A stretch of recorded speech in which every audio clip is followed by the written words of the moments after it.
내일 명절이니까 제사 음식 다 해놔. 난 일이 있어 나갔다 올게. 추석 새벽 4시, 며느리는 잠도 못 자고 부엌에 서 있었습니다. 시어머니가 시킨 음식 목록만 38가지. 큰 며느리는 10시에 손님처럼 등장했는데 작은 며느리는 새벽부터 하인이었죠. 하지만 시어머니는 몰랐습니다. 문 앞에서 자신이 거지 취급하며 내쫓은 그 초라한 노인의 정체를 알게 되는 순간 자신의 인생이 통째로 무너지게 될 거라는 걸요. 지금부터 이 사연 시작합니다. 사연 시작 전에 구독 버튼을 눌러주시고 어디서 듣고 계신지 댓글에 남겨주시면 행운 가득한 기운을 전달해 드립니다. 그날 오후 4시 강철호의 집 거실은 완전히 얼어붙어 있었습니다. 명절마다 시끌벅적하던 거실이 숨소리조차 들리지 않을 만큼 고요했죠. 15명 가까운 친척들이 모여 있었지만 누구 하나 입을 여는 사람이 없었습니다. 모두의 시선이 거실 한가운데 서 있는 낯선 노인에게 꽂혀 있었습니다. 2시간 전만 해도 낡은 점퍼에 구겨진 모자를 눌러 쓴 초라한 행색이었는데 지금은 검은색 캐시미어 코트를 걸치고 있었죠. 노인의 뒤로 정장 차림의 남녀 8명이 일렬로 서 있었어요. 그들 중 맨 앞에 선 남자가 두 손을 가지런히 모은 채 허리를 깊이 숙이며 말했습니다. 회장님, 차량 대기 완료했습니다. 본사에서 법무팀장님도 함께 오셨습니다. 그 한마디에 거실의 공기가 싸늘하게 변했습니다. 회장이라는 단어가 공간을 때리는 순간 강철호의 얼굴에서 핏기가 사라졌거든요. 옆에 서 있던 큰아들 민수는 입이 반쯤 벌어진 채 돌처럼 굳어 있었습니다. 민수의 아내 현숙이 남편의 팔을 움켜쥐며 떨리는 목소리로 속삭였습니다. 여보, 저 노인 혹시 대한그룹 정태웅 회장 아니야? 뉴스에서 봤는데 제게 서열 5위라고 했잖아. 민수가 고개를 끄덕이지도 젓지도 못한 채 아내의 입을 막았어요. 이미 손끝이 차갑게 식어 있었습니다. 소파 앞 바닥에는 김복순이 무릎을 꿇고 앉아 있었습니다. 2시간 전까지만 해도 이 집의 안주인으로서 모든 것을 호령하던 여자였죠. 그 복순의 어깨가 낙엽처럼 가늘게 떨리고 있었어요. 회장님, 제가 정말 몰라봬서 그랬습니다. 눈이 있어도 사람을 못 알아본 죄 한 번만 봐주세요. 제발요. 복순의 목소리는 울음이 섞여 갈라지고 있었습니다. 하지만 노인은 복순을 쳐다보지도 않았어요. 차가운 시선은 오직 한 사람에게만 향해 있었습니다. 부엌 입구에 서 있는 여자였습니다. 기름때 묻은 앞치마를 두르고 새벽부터 12시간을 쉬지 않고 일한 탓에 양손이 새빨갛게 부어올라 있는 여자. 이 집의 작은 며느리 윤서진이었죠. 노인이 서진을 향해 천천히 걸어갔습니다. 정장 차림의 수행원들이 동시에 자세를 바로잡았어요.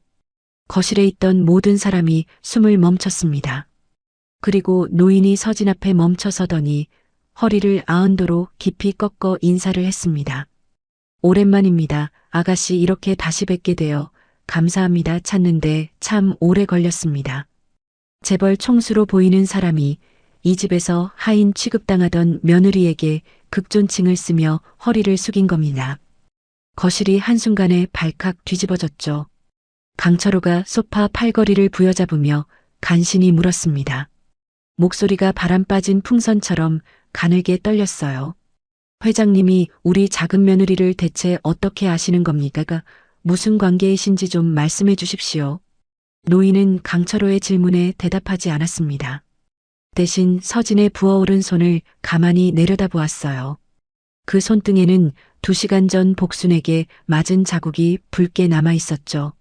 노인의 눈빛이 얼음장처럼 차갑게 가라앉았습니다. 시선이 바닥에 무릎 꿇은 복순에게 천천히 옮겨갔습니다. 어르신, 제발 살려주세요. 이 못난 시어미가 잘못했습니다. 무릎이 닳도록 빌겠습니다. 복순이 바닥에 이마를 찌으며 울부짖었어요. 하지만 노인의 표정은 미동도 없었습니다. 민수가 한 발짝 앞으로 나서며 더듬거렸습니다. 재벌 회장 앞에서 평소에 거만함은 흔적도 없었죠. 저 혹시 대한그룹 정태웅 회장님 맞으십니까? 저희 회사가 대한그룹 하청을 받고 있습니다. 노인이 천천히 고개를 돌려 민수를 바라보았습니다. 그 눈빛 하나에 민수의 다리가 후들거렸어요. 노인은 대답 대신 서진에게 다시 시선을 돌렸습니다. 그 모든 소란 속에서 서진만이 담담하게 서 있었습니다. 울지도 웃지도 않았어요. 부어오른 손으로 앞치마를 가지런히 여미더니 조용히 한마디를 했죠. 어머님 시키신 추석 음식 42가지는 전부 다 했습니다. 더 필요한 거 있으시면 말씀하세요. 그 말에 복순의 울음소리가 한층 더 커졌습니다. 거실을 가득 채운 통곡이 천장까지 울렸어요. 하지만 이 이야기를 이해하려면 12시간 전으로 돌아가야 합니다. 추석 새벽 4시 서진이 홀로 어두운 부엌에 선 그 순간부터 모든 것이 시작됐거든요. 추석 새벽 4시 윤서진은 시댁 부엌에 홀로 서 있었습니다. 형광등 불빛 아래 식탁 위에는 시어머니 김복순이 적어놓은 음식 목록이 놓여 있었죠. 어사용지 2장에 빼곡하게 적힌 목록. 전 종류만 12가지, 나물 8가지, 찜과 탕 5가지. 목록 맨 아래에는 빨간 글씨로 이렇게 적혀 있었습니다. 아침 8시까지 전부 완성할 것 하나라도 빠지면 각오해. 서진은 목록을 내려놓고 앞치마를 묶었어요. 손이 이미 차가웠지만 따뜻한 물에 담글 시간은 없었습니다. 먼저 기름을 두르고 동태전부터 부치기 시작했죠. 2시간이 지났을 때 부엌 문이 벌컥 열렸습니다. 복순이 잠옷 차림으로 내려온 거예요. 아직도 전밖에 못 붙였어. 내가 목록을 왜 써줬는데. 서진이 고개를 숙이며 대답했습니다. 죄송합니다. 어머님 양이 많아서 조금 늦어지고 있습니다. 복순은 코웃음을 치더니 완성된 전 접시를 하나 들어 올렸어요. 한 입 베어 물고는 인상을 잔뜩 찡그렸습니다. 그리고 그 접시를 그대로 바닥에 내려쳤죠. 사기 조각이 부엌 바닥 여기저기에 흩어졌습니다. 이게 전이야 걸레야 맛이 하나도 없잖아. 다시 해. 서진은 아무 말 없이 바닥에 쪼그려 앉아 사기 조각을 주었어요. 손가락 끝에서 피가 배어 나왔지만 입술을 깨물며 참았습니다. 다시 밀가루 반죽을 하면서도 눈물이 흐르지 않게 천장을 올려다봤거든요. 아침 7시 큰 며느리 최현숙이 내려왔습니다. 깔끔하게 차려입고 머리까지 손질한 모습이었어요. 복순의 태도가 순식간에 달라졌습니다. 아이고 현수가 왔어. 어제 늦게까지 아이들 챙기느라 힘들었지. 여기 앉아서 커피 한 잔 마셔. 복순이 직접 커피를 타서 현숙에게 건넸어요. 서진은 그 옆에서 묵묵히 전을 부치고 있었습니다. 새벽 4시부터 4시간째 허리가 끊어질 것 같았지만 쉴 틈은 없었죠. 현숙이 커피를 마시며 서진을 슬쩍 쳐다봤어요. 그리고 복순에게 나지막하게 말했습니다. 어머님 서진 씨 손이 많이 부었는데 좀 쉬게 해주시는 게 어떨까요? 복순의 눈이 가늘어졌습니다. 쉬긴 뭘 쉬어. 이 집에 시집 온 게 언젠데 아직도 명절 음식 하나 제대로 못 차려. 우리 민혁이 복도 없지. 현숙은 더 이상 말하지 않았어요. 입꼬리를 살짝 올리며 커피잔을 들었습니다. 서진을 동정하는 척했지만 속내는 달랐죠. 시어머니 앞에서 자신의 위치를 확인하는 것이 목적이었거든요. 9시가 되자 친척들이 하나둘 도착하기 시작했습니다. 강철호의 형제들과 그 가족들까지 합하면 15명이 넘었어요. 거실은 금세 시끌벅적해졌습니다. 복수는 친척들 앞에서 완전히 다른 사람이 되었죠. 우리 큰며느리가 아침부터 음식 준비하느라 고생이 많았어요. 서진이 새벽 4시부터 혼자 만든 음식이었습니다. 하지만 복수는 그 공을 통째로 큰며느리에게 돌렸어요. 서진은 부엌에서 설거지를 하며 그 말을 들었습니다. 가슴이 철렁 내려앉았지만 표정을 바꾸지 않았거든요. 민혁이 부엌으로 들어왔습니다. 아내의 부어오른 손을 보고 안쓰러운 얼굴을 했지만 입에서 나온 말은 달랐어요. 서진아 조금만 더 참아. 어머니가 원래 명절에 예민하셔. 서진이 설거지하던 손을 멈추고 남편을 바라봤습니다. 당신은 항상 조금만 더 참으라고만 하네요. 결혼하고 7년째 같은 말이에요. 민혁이 할 말을 잃고 고개를 돌렸어요. 미안하다는 말조차 제대로 하지 못하는 남편이었습니다. 서진은 다시 설거지를 시작했죠. 차가운 물에 담긴 손이 더 시렸지만 마음이 더 시린 추석 아침이었거든요. 오전 10시 차례가 끝나고 온 가족이 거실에 둘러앉았습니다. 명절 분위기는 화기애애했어요. 강철호가 맏형 노릇을 하며 형제들에게 술을 따르고 아이들은 세뱃돈 봉투를 흔들며 뛰어다녔습니다. 과일과 송편이 가득 차린 상 위로 웃음소리가 넘쳐났죠. 하지만 서진에게는 쉴 틈이 없었습니다. 상을 나르고 빈 접시를 치우고 술잔이 비면 채우는 것까지 전부 서진의 몫이었거든요. 복수는 친척들 사이에 앉아 큰 소리로 이야기하고 있었습니다. 우리 큰며느리 현숙이는 정말 복이에요. 친정아버지가 변호사시니까 예절도 바르고 살림도 잘하고. 현숙이 겸손한 척 손을 내저었어요. 복순의 칭찬이 길어질수록 부엌에서 상을 나르는 서진의 존재감은 더욱 작아졌습니다. 강철호의 동생이 서진을 보며 물었어요. 형수님, 작은 며느리도 참 부지런하네. 새벽부터 이 많은 음식을 다 했어. 복순의 표정이 순간 굳었습니다. 서진이 칭찬받는 것이 못마땅했던 거예요. 복순이 손을 저으며 끼어들었죠. 에이, 저 애는 시키는 것만 겨우 해요. 솔직히 말하면 고아원 출신이라 집안 예절을 잘 몰라서 내가 하나부터 열까지 다 가르치는 거예요. 거실이 순간 조용해졌습니다. 서진이 국그릇을 들고 서 있다가 멈췄어요. 얼굴이 하얗게 질렸지만 아무 말도 하지 않았습니다. 15명의 시선이 서진에게 쏠렸거든요. 복수는 거기서 멈추지 않았어요. 친정이 없으니까 혼수도 이불한 채가 전부였어요. 우리 민혁이가 불쌍하지 뭐. 민혁이 고개를 숙였습니다. 아내를 감싸야 한다는 걸 알면서도 어머니 앞에서는 입이 열리지 않았죠. 서진은 떨리는 손으로 국그릇을 내려놓았어요. 그때 서진의 손이 미세하게 흔들리면서 국물이 상보 위에 조금 흘렀습니다. 불과 몇 방울이었어요. 하지만 복순에게는 그것만으로 충분했죠. 이것 봐, 이것 봐. 복순이 벌떡 일어나더니 서진에게 성큼 다가갔습니다. 그리고 15명이 지켜보는 앞에서 서진의 뺨을 세게 때렸어요. 찰싹하는 소리가 거실 전체에 울려 퍼졌습니다. 서진의 고개가 옆으로 꺾이며 귀걸이가 바닥에 떨어졌죠. 그러니까 내가 무시를 당하는 거야. 밥 한술 떠주는 것도 제대로 못하면서 뭘 할 수 있는 게 있어. 서진의 왼쪽 뺨이 시뻘겋게 달아올랐습니다. 하지만 서진은 울지 않았어요. 고개를 바로 세우고 복순을 똑바로 바라봤습니다. 죄송합니다, 어머님, 제가 조심하겠습니다. 그 목소리는 떨리지 않았어요. 7년 동안 수없이 반복된 사과였기 때문이었죠. 친척들은 불편한 표정을 지으면서도 아무도 나서지 않았습니다. 남의 집안일이라고 생각한 거예요. 민수가 팔짱을 낀 채 한마디 했습니다. 재수 씨도 좀 조심하지, 명절인데 분위기 흐리면 되겠어. 가해자가 아니라 피해자를 탓하는 말이었어요. 서진은 대답하지 않았습니다.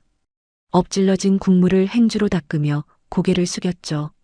뺨에 남은 열기가 서서히 식어갔지만 가슴속 분노는 오히려 뜨거워지고 있었거든요. 복수는 아무 일도 없었다는 듯이 자리에 앉으며 친척들에게 웃었습니다. 에이, 다들 미안해요. 시어머니가 좀 엄하게 가르쳐야 저 애가 정신을 차리거든요. 아무도 반박하지 않았어요. 서진은 빈 접시를 들고 부엌으로 돌아갔습니다. 부엌 문이 닫히자 서진의 눈에서 참았던 눈물이 한 줄기 흘러내렸죠. 뺨은 아직도 뜨겁게 달아올라 있었습니다. 하지만 그것도 잠시. 서진은 손등으로 눈물을 닦고 다시 설거지를 시작했어요. 아직 치워야 할 접시가 30개 넘게 쌓여 있었거든요. 오후 1시 서진은 쓰레기 봉투 4개를 양손에 들고 대문을 나섰습니다. 명절 음식을 만들면서 나온 쓰레기가 산더미였어요. 생선 비늘, 채소 껍질, 기름 묻은 키친타올, 깨진 접시, 조각까지 봉투마다 가득 차 있었죠. 부어오른 손으로 무거운 봉투를 끌고 좁은 골목길을 돌아가는데 대문에서 10발짝쯤 떨어진 곳에 누군가 쓰러져 있었습니다. 낡은 점퍼에 구겨진 모자를 눌러 쓴 노인이었어요.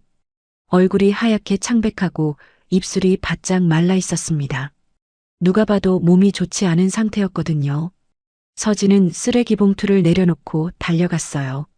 노인의 어깨를 조심스럽게 흔들며 물었습니다. 어르신 괜찮으세요? 어디 아프신 거 아니에요? 노인이 천천히 눈을 떴습니다. 초점이 흐릿했지만 서진의 얼굴을 가만히 올려다봤어요. 입술이 달싹거렸지만 말이 제대로 나오지 않았죠. 서진은 주저하지 않았습니다. 노인을 부축해 대문 안쪽 처마 및 그늘로 옮겼어요. 부엌으로 달려가 물 한 컵과 약상자를 가져왔죠. 소화제와 혈압약을 꺼내 노인에게 건넸습니다. 일단 물 드세요. 혹시 드시는 약이 있으세요? 노인이 떨리는 손으로 물컵을 받아 한 모금 마셨어요. 숨이 조금씩 안정되는 것 같았습니다.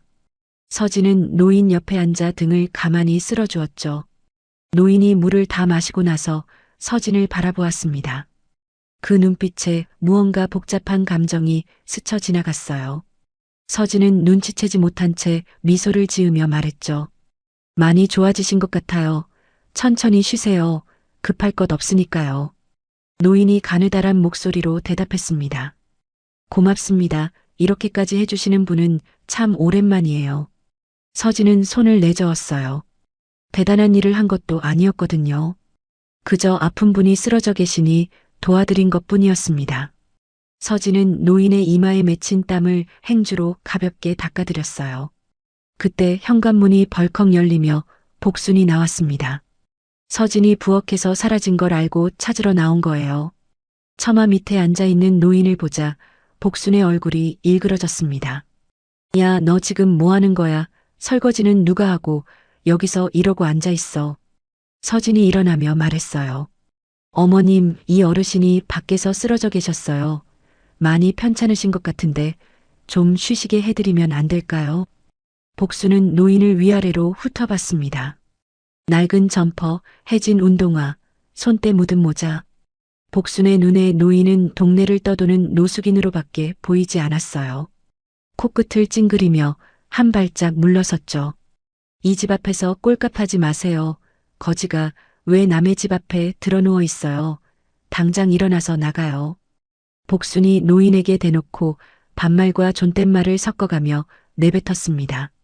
서진이 복순과 노인 사이에 섰어요. 어머님, 아픈 분한테 그러시면 안 되잖아요. 조금만 쉬시게 해드리면 금방 가실 거예요.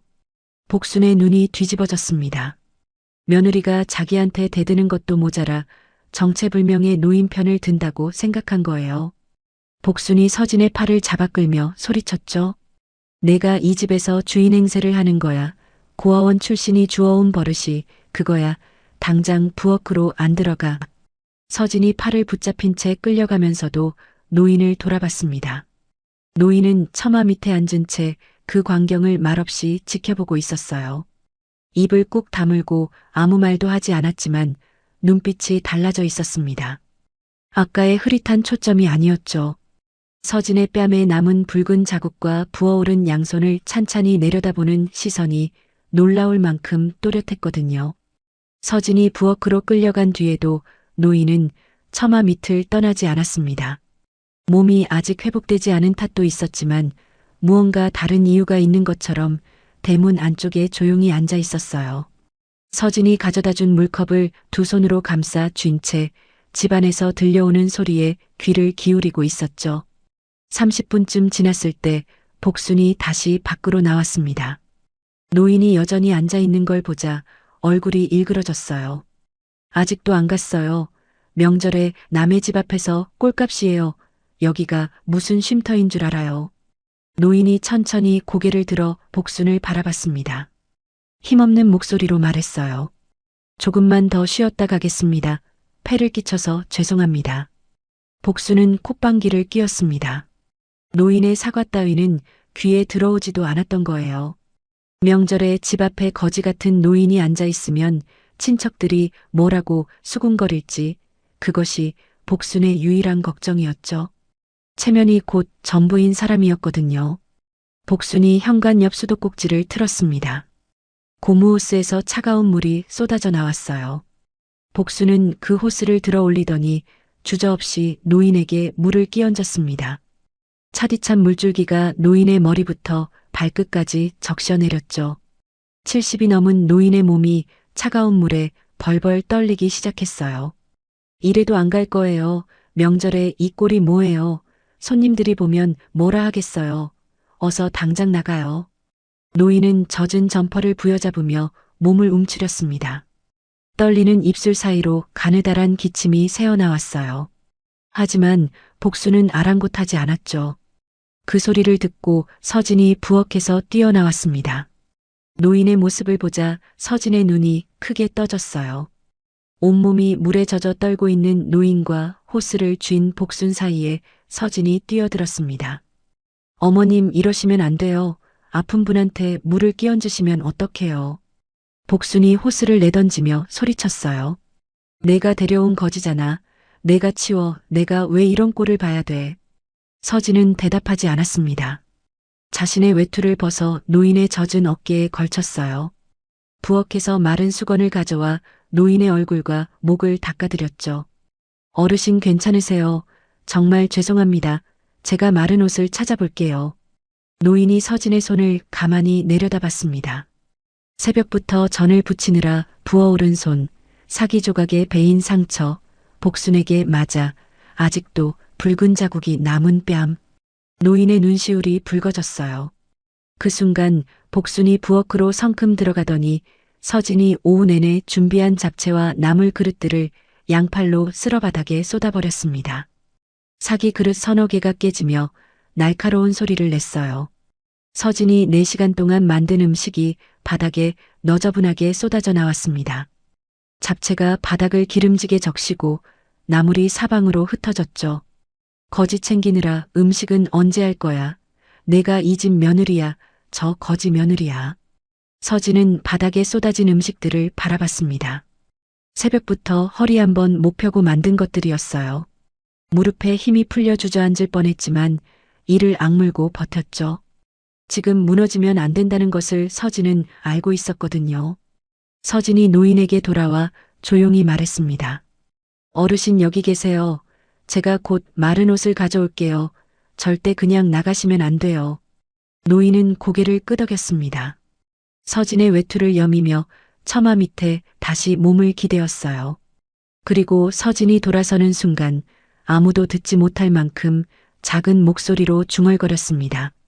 그 말은 가을바람에 실려 사라졌지만 노인의 주름진 눈가에 맺힌 것은 분명 눈물이었어요. 서진이 마른 옷을 찾으러 들어간 사이 노인은 처마 밑에서 조용히 주머니를 뒤졌습니다. 낡은 점퍼 안주머니에서 꺼낸 것은 작은 휴대폰 한 대였어요. 최신형도 아니고 화면에 금이 간 구형 모델이었죠. 하지만 노인이 전화를 거는 손놀림은 정확했습니다. 떨림도 망설임도 없었어요. 신호가 2번 울리자 상대방이 받았습니다. 노인이 낮고 단호한 목소리로 말했죠.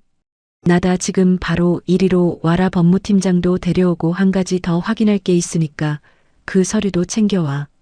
그 한마디뿐이었어요. 주소를 알려주지도 상황을 설명하지도 않았습니다. 그런데 전화를 받은 상대방은 한치의 망설임도 없이 대답했죠. 통화는 20초 만에 끝났습니다. 노인은 전화기를 도로 주머니에 넣고 눈을 감았어요. 젖은 점퍼 위에 서진이 걸쳐준 외투를 여미며 처마 기둥에 등을 기댔습니다. 입가에 희미한 미소가 스쳤지만 눈빛은 차가웠어요. 아까 복순에게 물을 맞을 때와는 완전히 다른 사람 같았거든요. 정확히 2시간 뒤였습니다.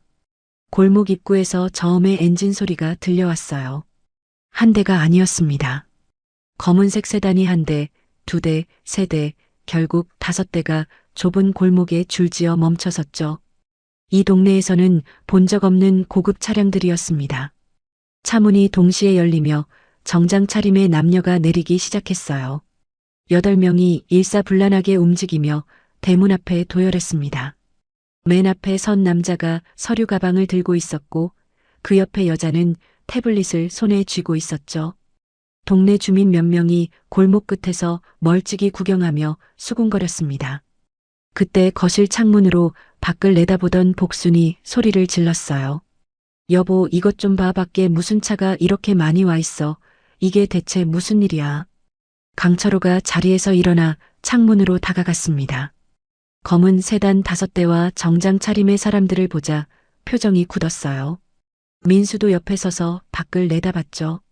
아버지, 저 차 번호판 좀 보세요. 전부 서울 번호의 법인 차량이에요. 보통 사람들 차가 아닙니다. 강철호의 목소리가 떨렸습니다. 뭐 하는 사람들이야? 우리 집에 왜 온 거야? 그 순간 대문이 열리며 정장 차림의 남자가 안으로 들어왔어요. 명함을 두 손으로 공손히 내밀며 말했습니다. 대한그룹 비서실 수석입니다. 회장님께서 연락을 주셔서 모시러 왔습니다. 복순의 얼굴이 하얗게 질렸어요. 대한그룹이라는 이름은 이 나라에서 모르는 사람이 없었거든요. 재계 서열 5위, 계열사만 27개를 거느린 대기업 집단. 그 회장이 왜 이 작은 집에 있다는 건지 복수는 이해할 수가 없었습니다. 회장님이요, 무슨 회장님이요, 여기는 그냥 평범한 집인데 그런 분이 있을 리가 없잖아요. 비서실 수석이 고개를 돌려 처마 밑을 가리켰습니다. 서진의 외투를 걸치고 앉아있는 노인을요. 복순의 시선이 천천히 그쪽으로 향했어요. 자신이 거지라고 내쫓고 물을 끼얹고 꺼지라고 소리쳤던 그 노인. 그 노인이 대한그룹의 회장이라니. 복순의 다리에서 힘이 빠지기 시작했습니다. 강철호가 벽을 짚으며 중얼거렸어요. 대한그룹 정태웅 회장이 왜 우리 집 앞에 있는 거야? 말이 되는 소리를 해야지. 현숙이 남편 민수의 귀에 대고 속삭였습니다. 여보, 우리 로펌 최대 고객이 대한그룹이야. 큰일 났어. 아무도 대답하지 못했습니다. 거실에 있던 친척들이 하나둘 현관으로 몰려나왔어요. 검은 세단과 정장 차림의 수행원들을 보며 웅성거리기 시작했죠. 명절 오후의 느긋한 분위기는 온데간데 없이 사라졌습니다. 복수는 그 자리에 얼어붙은 채 움직이지 못했어요. 2시간 전에 자신이 한 일들이 하나하나 떠오르고 있었거든요. 거지라고 소리친 것, 물을 끼얹은 것, 꺼지라고 내쫓은 것. 손끝이 차갑게 식어가기 시작했습니다. 비서실 수석이 처마 밑으로 다가가 노인에게 깊이 허리를 숙였습니다. 회장님, 차량 대기 완료했습니다. 본사에서 법무팀장님도 함께 오셨습니다. 노인이 천천히 자리에서 일어났어요. 젖은 점퍼를 벗자 비서가 준비해온 검은색 캐시미어 코트를 어깨에 걸쳐드렸습니다. 구겨진 모자를 벗으니 은발이 단정하게 빗어져 있었죠. 불과 30초 만에 초라한 노인이 완전히 다른 사람으로 변했어요. 거실에 모인 가족과 친척들 모두가 숨을 삼켰습니다. 복수는 입이 벌어진 채 말을 잇지 못했어요. 방금 전까지 거지라고 내쫓고 물을 끼얹었던 노인이 재벌 총수라니 머릿속이 하얗게 비어버렸거든요. 노인이 거실 안으로 들어왔습니다. 수행원 8명이 뒤를 따랐어요. 좁은 거실이 한순간에 다른 공간처럼 변했죠. 노인은 거실을 천천히 둘러보다가 부엌 입구에 서 있는 서진을 발견했습니다. 기름때 묻은 앞치마, 부어오른 손, 뺨에 남은 붉은 자국.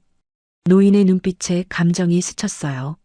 서진을 향해 걸어가더니 모두가 지켜보는 앞에서 허리를 아흔도로 깊이 꺾어 인사했습니다. 오랜만입니다. 아가씨, 이렇게 다시 뵙게 되어 감사합니다. 찾는데 참 오래 걸렸습니다. 거실이 한순간에 뒤집어졌어요. 서진도 놀란 얼굴로 노인을 바라봤습니다. 자기가 물을 주고 약을 건넸던 그 어르신이 왜 자신에게 이러는 건지 이해할 수 없었거든요. 강철호가 소파 팔걸이를 부여잡으며 물었어요. 회장님이 우리 작은 며느리를 대체 어떻게 아시는 겁니까? 노인이 고개를 돌려 강철호를 바라봤습니다. 그리고 담담하게 입을 열었어요. 30년 전 제가 사업에 실패해서 길거리에 나앉았을 때 전 재산을 투자해 주신 분이 계셨습니다. 그분이 아니었으면 지금의 대한그룹은 존재하지 않았어요. 거실이 쥐 죽은 듯 고요해졌습니다. 그 은인이 바로 이 아이의 어머니입니다. 복순의 다리에서 힘이 빠졌어요. 소파를 잡으려 했지만 손이 미끄러져 바닥에 주저앉았습니다. 민수와 현숙도 얼굴이 창백해졌죠. 서진은 눈이 크게 떠진 채 말을 잇지 못했어요. 고아원에서 자라며 어머니에 대해 아는 것이 거의 없었거든요. 돌아가시기 전에 남긴 사진 한 장이 전부였습니다. 노인이 서진에게 다가서며 품에서 낡은 사진 한 장을 꺼냈어요. 이 사진 속 여자분이 당신의 어머니 맞지요? 내가 20년 동안 전국을 수소문해서 당신을 찾았습니다. 서진의 눈에 눈물이 고였어요. 사진 속 얼굴은 서진이 가지고 있는 사진과 같은 사람이었습니다. 어머니가 누군가에게 그토록 중요한 존재였다는 사실에 가슴이 벅차올랐거든요. 노인이 서진의 부어오른 손을 조심스럽게 잡았습니다. 내 전 재산의 절반은 당신 어머니 덕분입니다. 은인의 딸이 이런 대접을 받고 있었다니. 노인의 시선이 차갑게 변하며 바닥에 주저앉은 복순에게 향했어요. 복순은 이미 온몸이 벌벌 떨리고 있었습니다. 아까 자신이 이 노인에게 물을 끼얹고 거지라고 소리쳤던 기억이 머릿속을 짓누르고 있었거든요. 노인의 목소리가 거실을 가득 채웠습니다. 사람을 겉모습으로 판단하고 며느리를 하인 취급하는 집이라는 건 오늘 충분히 확인했습니다. 복순이 바닥에 이마를 찌으며 울부짖었어요. 회장님, 제가 정말 몰라봬서 그랬습니다. 눈이 있어도 사람을 못 알아본 죄 한 번만 봐주세요. 제발요. 노인은 복순을 쳐다보지도 않았습니다. 대신 비서실 수석에게 고개를 끄덕였어요. 수석이 서류 가방을 열며 한 발짝 앞으로 나섰죠. 거실의 온도가 한층 더 내려가는 것 같았습니다. 비서실 수석이 서류 가방에서 문서 한 묶음을 꺼냈습니다. 법무팀장이 한 발짝 앞으로 나서며 문서의 내용을 설명했어요. 고 박정희 여사의 초기 투자 지분에 대한 법적 권리 확인서였습니다. 20년간 조사한 결과 해당 투자금의 법적 수익 지분은 현 시가 300억 원에 해당했죠. 300억이라는 숫자에 거실이 얼어붙었습니다. 강철호의 건자재 납품업체 연매출이 8억 원인 집에서 300억은 상상조차 할 수 없는 금액이었거든요. 민수의 얼굴이 파랗게 질렸어요. 정 회장이 서진을 바라보며 말했습니다. 이 지분은 전부 당신 어머니의 것이었고 법적으로 유일한 상속인은 당신입니다. 내가 후견인으로서 이 권리를 되찾아 드리겠습니다.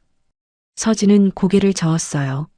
갑작스러운 상황에 머리가 복잡했지만 목소리는 떨리지 않았습니다. 회장님, 저는 돈 때문에 어머니를 알고 싶었던 게 아닙니다. 다만 어머니가 어떤 분이셨는지 알게 되어서 감사합니다. 정 회장의 눈가에 주름이 깊어졌어요. 은인의 딸은 역시 은인을 닮았다는 생각이 든 거죠. 하지만 정 회장의 시선이 복순에게 향하자 온기는 순식간에 사라졌습니다.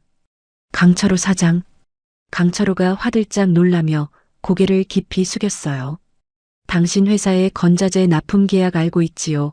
대한건설을 통해 우리 그룹 하청을 받고 있는 거. 강철호의 얼굴이 백지장처럼 하얘졌습니다. 납품업체 매출의 70%가 대한그룹 계열사에서 나오고 있었거든요. 그게 끊기면 회사는 석 달도 버티지 못했어요. 내일부터 계약 조건을 재검토하겠습니다. 결과는 알아서 생각하시오. 강철호가 무릎이 꺾이듯 바닥에 주저앉았어요. 민수가 아버지를 부축하려 했지만 자신의 다리도 휘청거렸습니다. 현숙이 새파란 얼굴로 앞에 나섰어요. 자신이 한솔 로펌 소속이며 대한그룹이 최대 고객이라는 점을 꺼내며 거래에 영향이 있는지 조심스럽게 물었습니다. 정 회장이 차가운 눈빛으로 현숙을 바라봤습니다. 영양이호 시어머니가 사람에게 물을 끼얹고 며느리를 때리는 걸 알면서 가만히 커피나 마시던 분이 법조인이라 참 대단합니다. 현숙의 얼굴이 귀까지 빨개지며 한 발짝 물러섰어요. 평소의 당당함은 흔적도 없었습니다. 정 회장이 마지막으로 복순을 내려다봤어요. 바닥에 이마를 찌으며 울고 있는 복순에게 낮고 단호한 목소리로 말했습니다. 몰라봐서 그랬다고 하셨죠. 그러면 알아보면 사람 대접을 해준다는 겁니까? 사람이 사람을 대하는데 알고 모르고가 무슨 상관입니까? 복순의 울음이 멈추지 않았어요. 하지만 더 이상 변명할 말은 없었습니다. 서진이 앞치마를 벗어 부엌 의자에 가지런히 놓았어요. 7년 동안 매일 입었던 앞치마였죠. 그리고 남편 민혁에게 다가가 담담하게 말했습니다. 당신은 나쁜 사람이 아니에요. 하지만 나는 이제 나를 지킬 겁니다. 그동안 고마웠어요. 민혁이 입술을 깨물었어요. 미안하다는 말이 목까지 차올랐지만 이미 너무 늦었다는 걸 본인도 알고 있었습니다. 서진이 현관을 나서는 순간 정 회장이 서진에게 팔을 내밀었어요. 서진은 잠깐 멈칫하다가 그 팔을 잡았습니다. 두 사람이 검은 세단에 오르자 수행원들이 일사불란하게 차에 탔죠. 5대의 세단이 좁은 골목을 빠져나가기 시작했어요. 복수는 대문 앞에서 주저앉아 통곡했습니다. 하지만 세단은 뒤돌아보지 않았어요. 1년이 지났습니다. 서진은 정 회장의 후원으로 식품 사업을 시작해 당당한 대표가 되었어요. 어머니의 이름을 딴 회사였죠. 강철호의 납품업체는 대한그룹 하청이 끊기며 문을 닫았고 복수는 좁은 임대 아파트로 이사했습니다. 그해 추석, 복수는 혼자 부엌에 서서 전을 부치고 있었어요. 서진이 새벽 4시에 서 있던 바로 그 자리에서요. 사람은 자기가 한 만큼 돌려받게 되어 있습니다. 오늘 사연 어떠셨나요? 여러분의 구독과 좋아요는 더 나은 컨텐츠를 제작하는 데 도움이 됩니다. 오늘 하루도 행복하게 보내세요.